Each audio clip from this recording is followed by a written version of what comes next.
बीडमध्ये ग्रामीण रुग्णालयात महाडायलिस आणि सोनोग्राफी मशीनचं उद्घाटन करण्यात आलं। भाजप आमदार सुरेश धस यांनी याचं उद्घाटन केलं। या नवीन सुविधांमुळे हजारो गरजू रुग्णांना दिलासा मिळणार आहे। यावेळी धस यांनी कार्यकर्त्यांना आवाहनही केलं। आयुष्यमान भारत असो व महात्मा फुले जन आरोग्य योजना यांसारख्या विविध योजनांचा लाभ नागरिकांपर्यंत पोहोचवण्यासाठी जनजागृती किंवा जाहिरातबाजी करा। माझा फोटो टाका अथवा नका टाकू, पण योजना प्रत्येक गरीब नागरिकांपर्यंत पोहोचल्या पाहिजेत असं धस म्हणाले। आज जी सुविधा आपण चालू करतोय त्याच्यापूर्वी आपल्याला सांगणं आवश्यक आहे की आयुष्यमान भारत प्रधानमंत्री जन आरोग्य योजना व महात्मा ज्योतिराव फुले जन आरोग्य योजनेअंतर्गत 1 जानेवारी 2025 ते आज ताग आहे आणि मागील 3 महिन्यामध्ये डॉक्टर मोराळे साहेब इथून आल्यापासून संपूर्ण जिल्ह्यामध्ये महात्मा फुले योजनेमध्ये आपण क्रमांक 1 ला गेलेलो। क्रमांक 1 सगळ्या जिल्ह्यातले सर्वाधिक जास्त ऑपरेशन्स हे आपल्या इथं झालेले आहेत, आष्टीमध्ये झालेले। तुम्हाला सगळ्या प्रमुख लोकांना मी याच्यासाठी बोलवलोय आज या ठिकाणी की त्यांनी आता जे सांगितलं की 7-8 प्रकारचे हर्निया असो, त्याच्यानंतर माझं तर आता सूचना राहील मोराळे साहेबांना, प्रफुल्ल भाऊला आणि गणेश दळवींना की तुम्ही एक काम करा, व्यवस्थित ड्राफ्ट करा आणि सचिनला माझी विनंती आहे की हे जे 7-8 प्रकारचे ऑपरेशन्स आपण करतोय याचे आष्टीला जाहिरात लावा, कड्याला लावा, धानोऱ्याला लावा आणि तिकडे दौला वडगावला सुद्धा लावून टाका।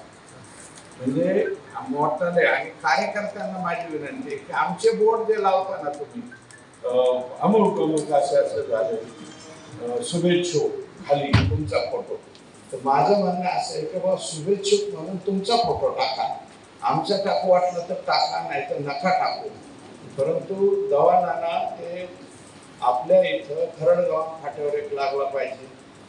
आपण वळतो साधारणतः लोणी जिल्हा परिषद गटामध्ये जायचं म्हणलं तर आपल्याला धानोऱ्याच्या आणि धानोऱ्याच्या संतोषी माता मंदिरापासून तुम्ही आमचे जे बोर्ड लावता, आमचे अभिनंदनाचे, आभाराचे वगैरे वगैरे, त्याच्याऐवजी माझं म्हणणं आहे की तुमचा फोटो टाकून एक बोर्ड लावायला काय हरकत आहे। कोणता बोर्ड लावा की हे ऑपरेशन इथे तुम्हाला कमीत कमी नाही 0 पैशामध्ये या ठिकाणी होते, काय हरकत आहे। सर्वाधिक जास्त लोकांचा ऑपरेशन वरती, मेडिकल वरती खर्च होतोय, याची जाणीव तुम्हाला आहे का? कारण आम्ही आता इथं भोंगे साहेब बसलेले आहेत, त्यांनाही कल्पना आहे की एकनाथ शिंदे साहेब मुख्यमंत्री होते त्याही वेळेस आपण क्रमांक 1 लाच राहिलो आणि आता देवेंद्रजी फडणवीस साहेब आहेत, तर साहेबांकडे पण आपण नंबर 1 लाच राहतो। कशामध्ये 1 नंबर, बाकीचं नाही काय,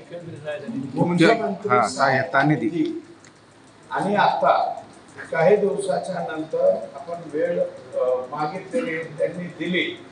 आता या आठवड्यात किंवा जास्तीत जास्त पुढच्या आठवड्यामध्ये आपण ओम प्रकाश शेटे साहेबांना सुद्धा या ठिकाणी बोलवतो।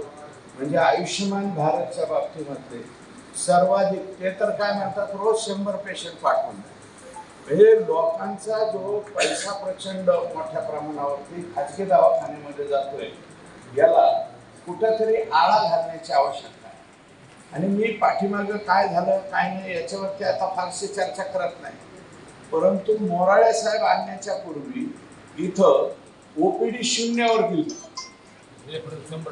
ओपीडी किती? 0 वर।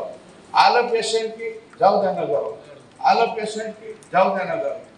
मग आता इथले दवाखान्यातला जो स्टाफ आहे आलं पेशंट की जाऊ द्या नगरला म्हणल्यावर तुम्हाला काय कशासाठी, आता मी तो शब्द वापरत नाही, माय मावले माझ्या इथं शेजारी बसलेले आहेत, त्यांच्या देखता चुकीचा शब्द माझ्याकडनं जाऊ नये, पण मनामध्ये राग येतो की बाबा एवढा आपल्याला दवाखाना सरकारने करून दिलाय, तुम्हाला पोस्टिंग दिल्या, तुम्ही सर्वजण जबाबदारीने इथं काम करता, मग आलेलं पेशंट ढकलायचं जर काम असेल तर मग कशासाठी हे करायचं, काय कारण?